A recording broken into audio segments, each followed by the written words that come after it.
What's good? It's Woog. Please like the video, subscribe to the channel if you are into the fight talk.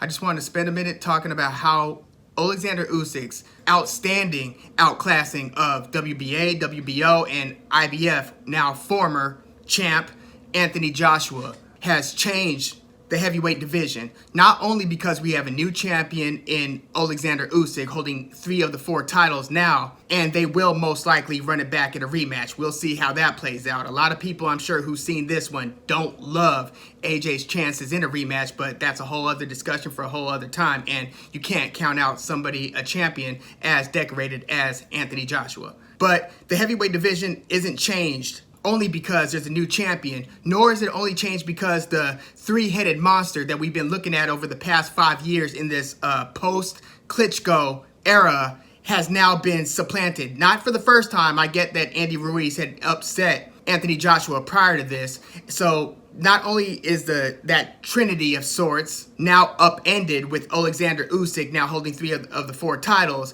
but also because of what online boxing analyst Richard Dwyer for years now has been referring to as the era of the big clunky heavyweight. He was talking about the ebbs and flows in your prototypical heavyweight champion, you know, from the low and crouching Mike Tyson or Rocky Marciano to the taller back foot boxer Muhammad Ali, Cassius Clay, to now, you know, first with Vladimir Klitschko, although Lennox Lewis was 6'5" and prior to Klitschko, but that in this post-Klitschko era, we've had 6'6", maybe 6'7" Deontay Wilder, 6'5", 6'6" Anthony Joshua, and obviously 6'9" Tyson Fury. Even though Tyson Fury is not a big, clunky heavyweight, he was mostly talking about Anthony Joshua and Deontay Wilder because of their more limited sweet science skills, even though AJ is seen to be more skilled than Deontay Wilder. Although I think Wilder's skills in themselves are underrated, but Alexander Usyk came in, former undisputed cruiserweight champion at 6'3", not like he's a short heavyweight, nor was he a short cruiserweight, but he was 220, something that would fit in nicely with this new WBC initiated bridgerweight division where you're not quite big enough to beat the 240, 250 pound guys, but you're obviously a skilled heavyweight and you should be able to handle or at least compete well with the guys 225, 220 and under. So Alexander Usyk is not a large heavyweight. However, he has now proven himself to be among the very most skilled fighters in the sport, pound for pound. Many already had him as that because of what we had seen from him against guys like Maris Briedis, Murat Gassiev, Michael Hunter, Glowacki. He gave all 4 of those guys their first loss. Think about that. He took away 4 O's in the loss column, and these are all 4 very good fighters. 3 of the 4 have still only lost once. Hunter, Maris Briedis, and Murat Gassiev still only have that 1 loss on their record, and it's to Usyk. Glowacki has since lost to a current cruiserweight champ, or one of the cruiserweight champs. Maris Briedis holds belts, but Lawrence Okolie also beat Glowacki. But Richard Dwyer for the longest has been saying, and he's actually the only analyst I've seen, and correct me if you saw others actually go out on the line saying they're picking Alexander Usyk to beat Anthony Joshua. And I'm not talking about saying, you know, he stands a good shot to win, or I can see how he can win, or if he does this, and this, that he might win. I'm saying when you actually weigh in with your prediction, who are you picking? He's the only one who I saw emphatically picking Alexander Usyk over Anthony Joshua. I had Joshua to win, but not via stoppage, via decision. I thought that he was going to be able to get more juice out of the squeeze when it comes to the jab. I thought he was going to have a busier jab and that he was going to do a better job at kind of blinding and disturbing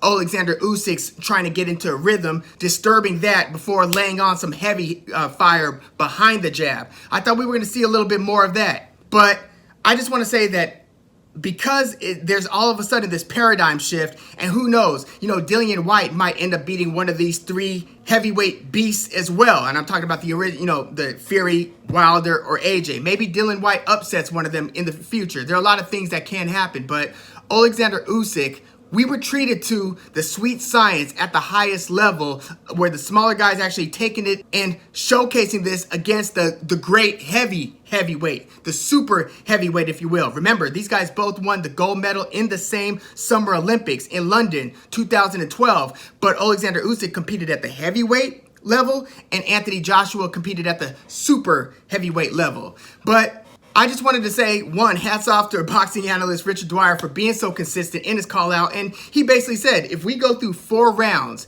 and Alexander Usyk's walking back to his corner, not badly hurt, then this spells bad news for AJ. And he was right. And if a boxing match breaks out, that Usyk wins that. And a lot of us thought that maybe AJ would have to, bully Usyk more authoritatively, but again, Richard Dwyer is the only person I heard go on record saying, I've got Usyk in this one. I know a lot of boxers, I believe, former boxers, current boxers, might have chosen Usyk, but from what I've seen, just about everybody was actually going AJ. So in the wake of this, you might see a lot of crazy things like on pound for pound lists, and a lot of people might criticize the sudden jump to the top of certain pound for pound lists for Usyk.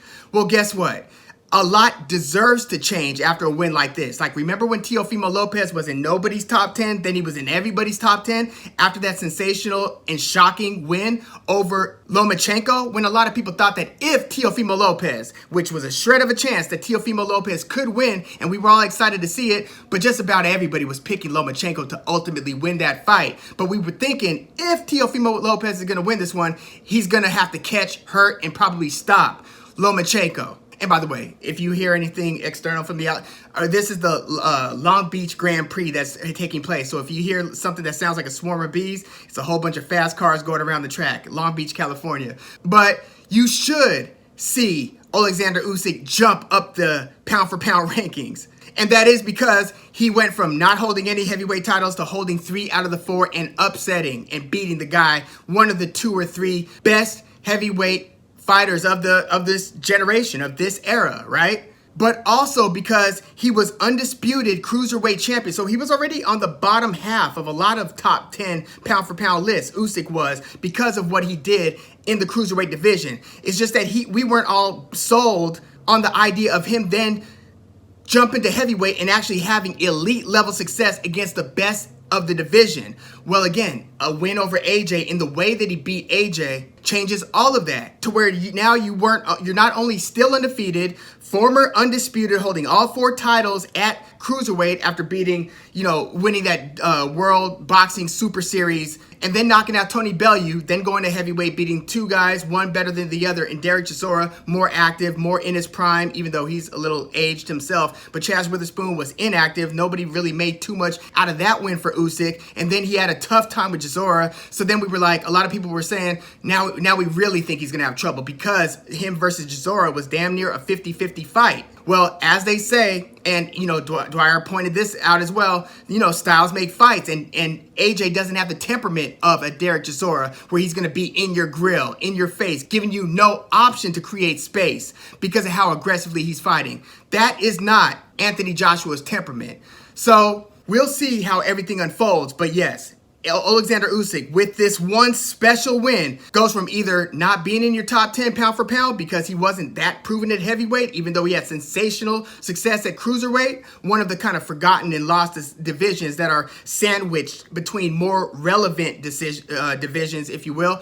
But going from that to now a unified, not undisputed, but unified heavyweight champ after knocking off AJ, yeah, now you're trading into Evander Holyfield territory in accomplishment. So expect a lot to change. Expect a lot of the narrative to change. Expect everything that we, have kind of created as our current paradigm of the heavyweight division to change because something that special just happened. But yeah, let me know what you think about the fight, about this event's relevance in the history of the heavyweight division. How special of an occasion is this, and what do you expect going forward? How do you expect this heavyweight division to shape up, shake out? What do you think about the rematch between, or what we think will probably be the rematch by all post-fight interviews and all indications between Usyk and AJ?